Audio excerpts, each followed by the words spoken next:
commencer le message. Alléluia. Excellent Père de grâce. Que ton nom soit béni, que ton nom soit célébré dans le nom puissant de Christ Jésus. Père, je suis dans la joie d'être devant ta présence. Papa, Père puissant, comme j'ai à le dire, je suis un incapable à moi-même. C'est pourquoi chaque fois que je me tiens devant l'assemblée de ton peuple, je veux que tu sois devant toutes choses. Que c'est toi qui parles, que c'est toi qui donnes des directives, que c'est toi qui instruis ton peuple maintenant. Père puissant, au nom de Jésus, je recommande ce message, ce passage maintenant entre tes mains. Bénis-le pour la gloire de ton nom. Papa, Père puissant, au nom de Jésus, tout ce qui viendrait faire obstacle à cette, oui Seigneur, ce message maintenant, que le feu du Saint-Esprit rencontre les œuvres de l'ennemi au nom puissant de Jésus. Père, je te prie maintenant d'étends ta main de grâce, oui Seigneur, que ce moment soit un moment de bénédiction pour nous tous maintenant, dans le puissant, dans le glorieux nom de Christ Jésus. Nous avons prié. Alléluia. Amen. Amen. Amen. Nous asseoir. Amen. Amen. Alors, comme le frère l'avait dit, nous sommes à la veille de la Pâque. Voilà, et comme on avait vu un message précédent, la Pâque s'est passée sans toucher. Ça veut dire, le sang a été versé et à travers ce sang, l'ange de la mort passait et où il y avait le sang, la personne n'était pas touchée. Amen. Et le chrétien est tout le temps dans la Pâque. Amen. Et c'est pourquoi nous continuons toujours de célébrer la Pâque. Alléluia. Amen. Et ce soir, si j'ai pris ce thème, la prière de la foi, c'est pour faire quoi? Ça veut dire que si tu ne crois pas à ce qui est arrivé au jour de la Pâque, tu ne vas pas être sauvé. Alléluia. Donc, tout part sur la base de la foi. Tout part sur la foi. Amen. Donc, on a pour thème la prière de la foi. Amen. Amen. En référence biblique, nous lisons dans le livre de Jacques au chapitre 5, verset 15, où il est dit: la prière de la foi sauvera le malade, et le Seigneur le relèvera. S'il a commis des péchés, il lui sera pardonné. Deuxième verset, Matthieu 21, verset 22. Tout ce que vous demanderez dans la prière, en croyant, vous le recevrez. Troisième verset, Hébreux 11, verset 6. Il dit: sans la foi, il est impossible de plaire à Dieu. Car celui qui s'approche de Dieu doit croire qu'il existe et qu'il est celui-là qui rémunère. Amen. Amen. Ceux qui le cherchent avec ardeur, ceux qui le cherchent avec force, ceux qui le cherchent avec confiance. Alléluia. Amen. Donc ces trois versets nous parlent de la foi. La prière de la foi sauve le malade.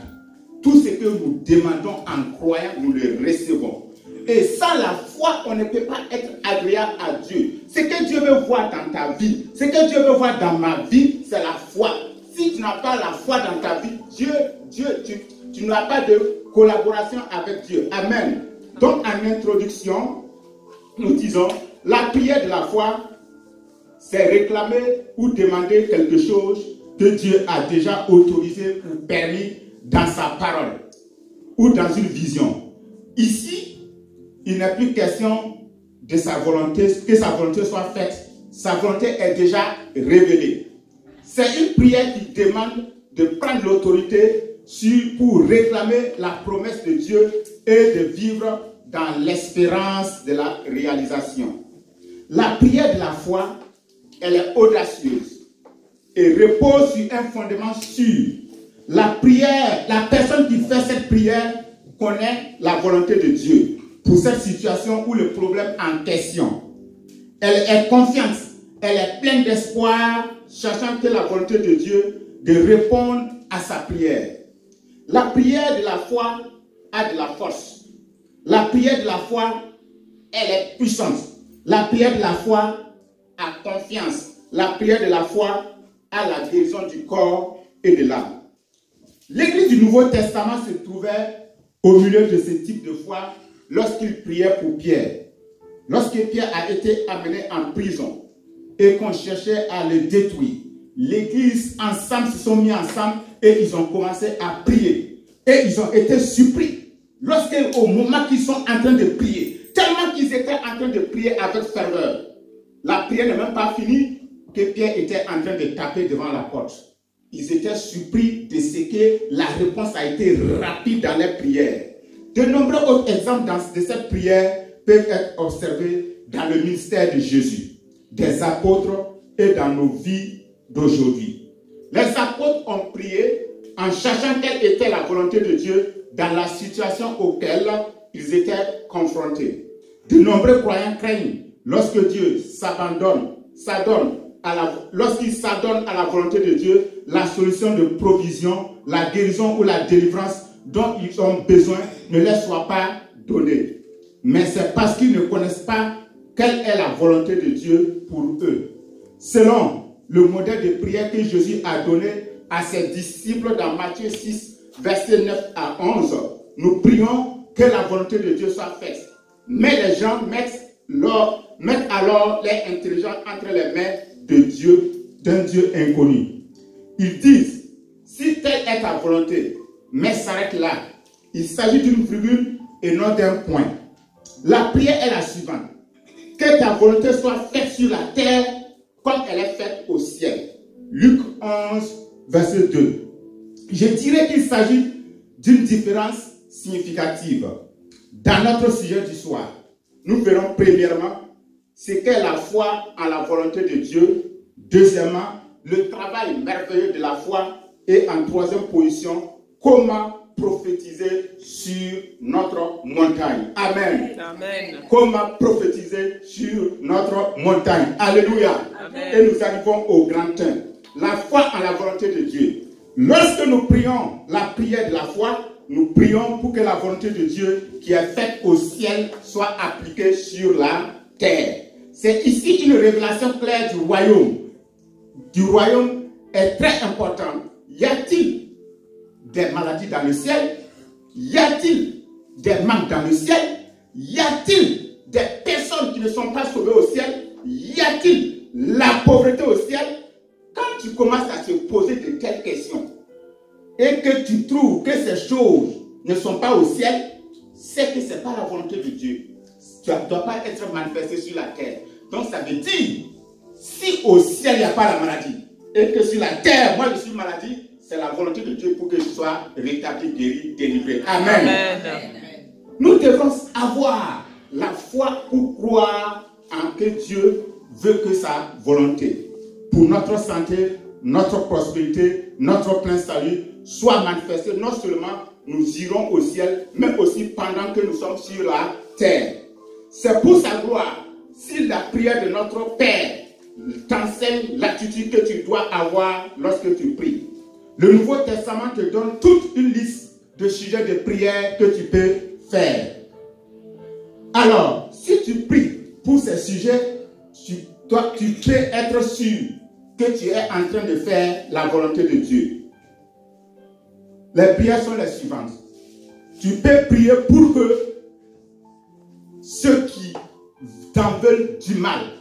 Lorsque tu pries pour ceux qui te veulent du mal, tu es en train de faire la volonté. Car il est dit dans Matthieu 5, verset 44, de prier pour ceux qui nous font du mal.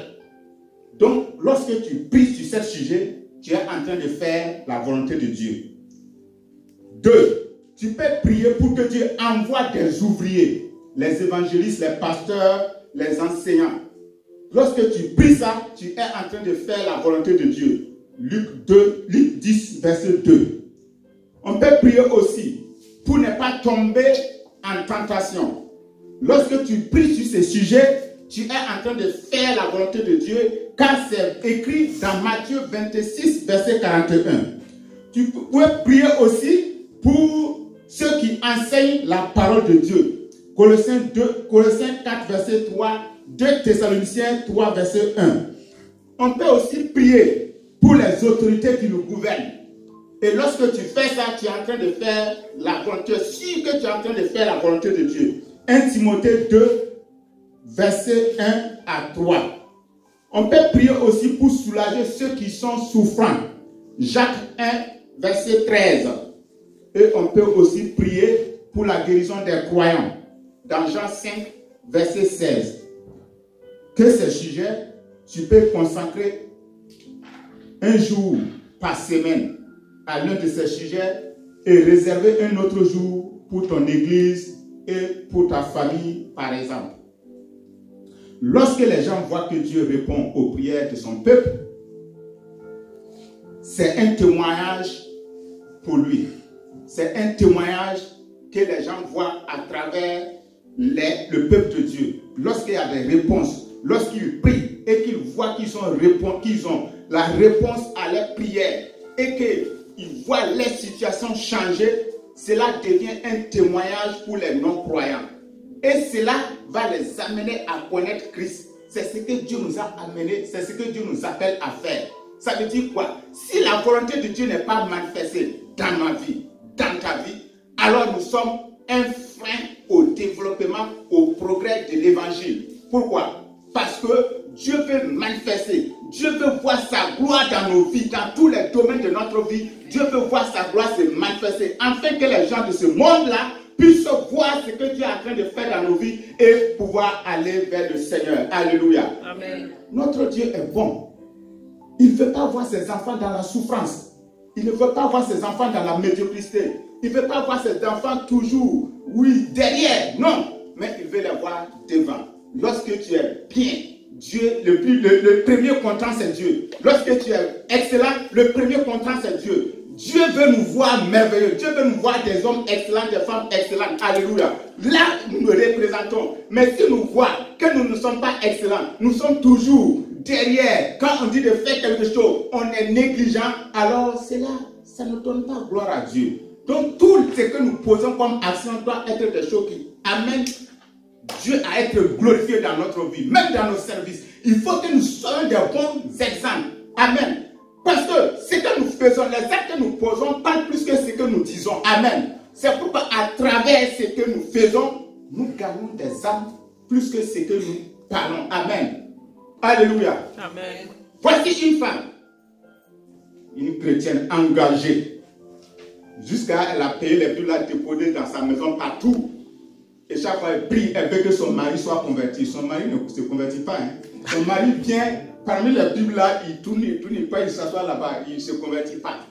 Jusqu'au jour où il a entendu le message sur la parole, la grâce de Dieu, pour dire non, au fait, c'est ce que tu fais là qui va le changer, mais ce n'est pas ce que tu dis. Quand elle a changé sa manière de faire les choses, ce qu'elle ne faisait pas d'habitude, elle a commencé à le faire, elle a fait un bon repas, et puis après elle a préparé tout, bien la chambre, tout. Et puis ce jour, elle s'est levée, elle a pris le téléphone et elle a appelé son mari au travail. Il dit, allô chérie. Son mari était étonné. Depuis qu'ils sont mariés, le monsieur n'a jamais entendu ça. Et quelqu'un lui dit chérie. Il dit, hein? Qu'est-ce qui se passe là-bas?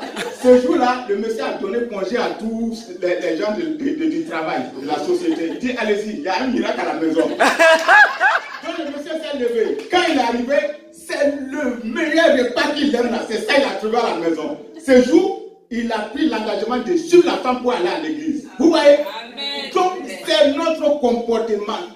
Parce que Dieu veut nous faire du bien. Mais si notre comportement est contraire à ce que nous disons, on ne peut pas gagner les gens. Amen. Amen. Donc nous devons toujours chercher à faire la volonté de Dieu. Amen. Amen. Jésus a dit, je suis venu pour qu'il ait la vie et qu'il ait en abondance. Donc c'est cette vie en abondance là, il faut que ça soit dans chacun de nous. La vie en abondance dans ta vie, dans ma vie, ça va faire que ça va contaminer d'autres personnes. Ils vont voir la gloire de Dieu et ils vont accourir dans la présence du Seigneur. Amen. Amen. Vous devrez acquérir l'assurance que c'est la volonté de Dieu pour vous, de sorte que lorsque vous priez avec confiance par la foi et Dieu vous répondra. Le Seigneur veut que nous ayons plus de foi. Plusieurs personnes prient ensemble pour la même requête et que l'une d'elles fait la prière de foi, le Saint-Esprit glorifiera Jésus en témoignage de la prière entendue. Le Seigneur veut que nous sachions qu'il a entendu et nous devrons déjà commencer à le louer et à le remercier pour l'exaucement. Amen. Amen. C'est le cas d'Anne. Dans la Bible, on nous parle d'Anne. Anne, avec son mari Elkanah, avec sa épouse, elle n'avait pas d'enfant. Et chaque fois, il montait pour prier et il n'y avait pas de solution. jusqu'au jour où il a connu la volonté de Dieu pour sa situation, que les choses ont commencé à changer dans sa vie. Qu'est-ce qu'il a découvert? Il a découvert que dans le livre de Exode 23, 26, il a découvert là-bas que la parole de Dieu dit, il n'y aura pas de femme qui avorte, il n'y aura pas de femme stérile. Quand il a découvert ça, il dit, mais oui, mais je suis de ce peuple. Pourquoi moi, on me dit que je suis stérile? Elle a commencé à refuser ça. Et elle a commencé à changer sa manière de parler. Elle a commencé à appeler l'enfant dans son sein. La parole de Dieu dit, quand elle est sortie de l'église, quand elle est sortie du lieu de la prière, elle a commencé à rendre grâce à Dieu parce qu'elle sait qu'elle a eu son enfant, elle sait qu'elle a eu l'exaucement. Amen. Donc lorsque tu as une situation, ne commence pas à prier. Il faut déjà chercher la volonté de Dieu. La volonté de Dieu ne se trouve pas quelque part si ce n'est pas dans sa parole de Dieu. Ça veut dire qu'il faut trouver une parole qui correspond à ta situation avant de commencer à prier. Sinon ta prière là, ce n'est pas une prière. Amen. Dieu ne se fixe pas sur nos pleurs, sur nos douleurs pour répondre. Dieu se fixe sur sa parole. Dieu agit toujours par rapport à sa parole. Dieu fait toutes les choses conformément à sa parole. C'est pourquoi il dit que quand il fait sortir sa parole, il veille pour que cela soit manifesté. Alléluia. Et nous voyons aussi le cas d'Ézéchias. Un grand prophète est venu lui dire, prépare-toi, donne des ordres parce que tu vas mourir. La parole de Dieu dit qu'il s'est tourné contre le mur. Et il a dit, quel ne peut pas mourir comme ça? Si je meurs là, toi Dieu là, qu'est-ce que ça va te donner? Est-ce que moi là, mon Dieu te glorifier? Il n'y a pas de mort qui te glorifie. Laisse-moi, je vais vivre. Et puis je vais te glorifier. Et puis souviens-toi de ce que j'ai fait pour toi. La parole de Dieu dit, c'est le grand prophète Ésaïe, qui a dit que la Vierge va enfanter, n'est même pas sorti de la cour. Le Seigneur l'a fait revenir pour dire, tu vas être guéri et je prononce le nombre de tes années. Parce que quoi? Il a connu la volonté de Dieu sur sa maladie. Amen. Exode 23, 25 dit que les maladies seront guéries. Amen. Donc il s'est appuyé sur ça et il a commencé à plaider et Dieu lui a fait grâce. Amen. Et nous arrivons au grand 2. Le travail merveilleux de la foi. Il existe de nombreuses sortes de foi. La foi qui sauve. La foi générale en tout ce qui nous semble réel. La foi que Dieu est réel. La foi que votre chaise ne se cassera pas lorsque vous vous assiérez. Et ainsi de suite. Mais ce dont je parle dans ce chapitre est une autre sorte de foi. Une foi spéciale. La Bible, traduction amplifiée, dit il a un autre la foi miraculeuse par le même esprit. 1 Corinthiens 12, verset 9. Cette foi, également appelée foi spéciale, est l'un des dons spirituels. Smith Wigglesworth a dit que si vous faites un pas de foi et utilisez votre propre foi en tant que chrétien, lorsque vous arrivez au bout de votre foi, très souvent cette foi surnaturelle prendra le dessus. La raison pour laquelle les gens ne se voient pas souvent cette foi miraculeuse à l'œuvre, c'est qu'ils ne l'utilisent pas d'abord ce qu'ils ont déjà. Ça veut dire que nous refusons d'utiliser la foi que nous avons. Souvent on dit qu'on n'a pas la foi, mais on a déjà la foi. Parce que la parole de Dieu dit que nous avons tous la foi. Alléluia. Amen.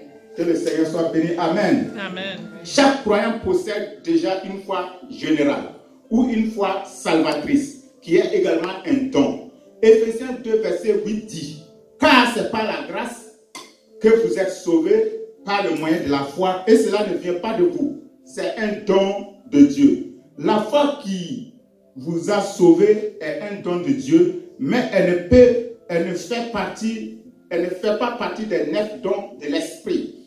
La foi qui sauve vous est donnée par l'écoute de la parole de Dieu, dit la Bible dans le livre de Romains 10, verset 17. Ainsi, la foi salvatrice vient de ce qu'on entend, et ce qu'on entend vient de la parole de Dieu. La foi dont nous parlons, la foi spéciale, est différente de la foi générale ou de la foi qui sauve. Il s'agit d'une manifestation surnaturelle du Saint-Esprit par laquelle un croyant est doté d'une foi spéciale ou d'une foi miraculeuse et qui va au-delà de la simple foi. C'est ce genre de foi dont vous avez besoin pour pouvoir déplacer les obstacles et les barrières qui se dressent sur votre chemin. La maladie, les conflits financiers, les abus, l'orgueil, le chômage, les servitudes et les forteresses de toutes sortes ne pourront pas rester dans votre vie si vous utilisez cette foi miraculeuse. Ils peuvent disparaître si il vous suffit de croire et rien ne vous sera impossible. Marc 9, verset 23 dit, dans Marc 9, 23, c'est spécial. Une foi spéciale vous permet de parler à des démons tenaces et à les dire, je vous l'ordonne, sortez de lui et n'y entrez plus. Verset 25. La foi spéciale est une foi miraculeuse que Jésus avait pendant son ministère sur la terre. Il a utilisé et il a dit que nous marchons avec une puissance et encore plus grande et nous ferons de grandes choses plus que lui parce que lui part au Père. Amen. C'est ce genre de foi que les hommes ont utilisé et on les appelle les héros de la foi. C'est ce genre de foi que Enoch a utilisé. C'est ce genre de foi que Noé a utilisé. Vous voyez que c'était facile. C'était pas facile. On dit à quelqu'un de faire un bateau sur du sable, au moment où il ne pleuvait pas.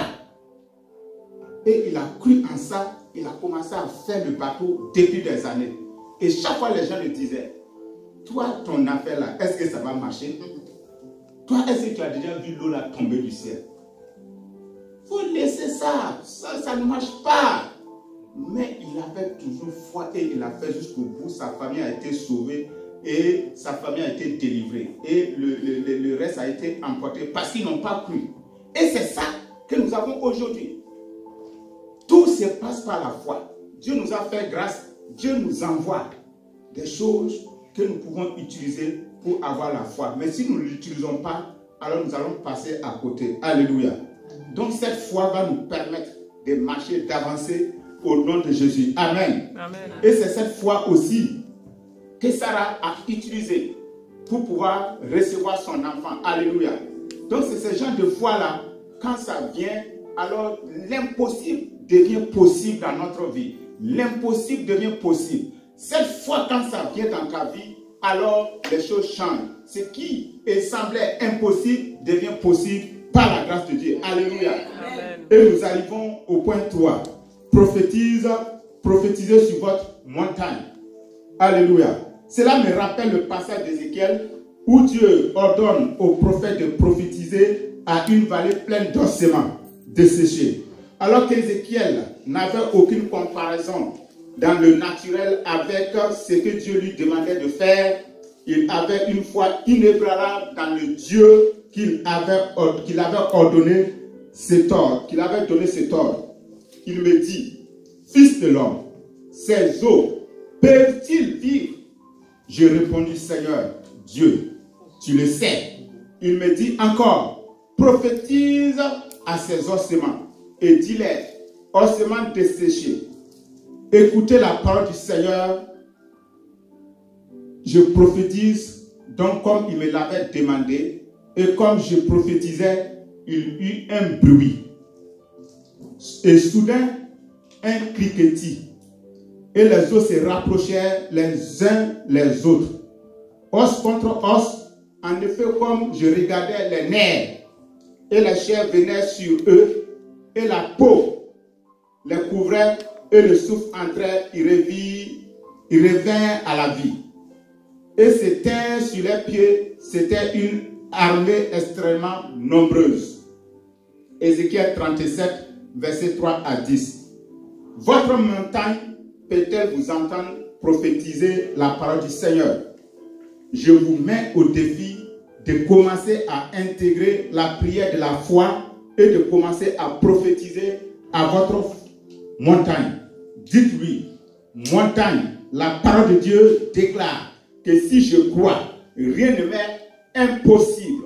Montagne, je crois en la parole du Seigneur. Et la parole du Seigneur qui t'est adressée aujourd'hui est celle-ci. ôte-toi de là et jette-toi dans la mer. Même si vous n'avez jamais vu de délivrance, de guérison ou de percée dans votre vie ou dans votre famille, sachez qu'aujourd'hui est un jour nouveau et que votre foi en la puissance de Dieu rendra l'impossible possible pour vous. Alléluia. Amen. Que le Seigneur soit béni. Amen. Amen. Alléluia. Amen. Donc, c'est ce genre de foi qu'on a besoin. Amen. Amen. Voici le prophète, on l'amène dans un point où on lui montre des choses impossibles. Et on lui pose la question.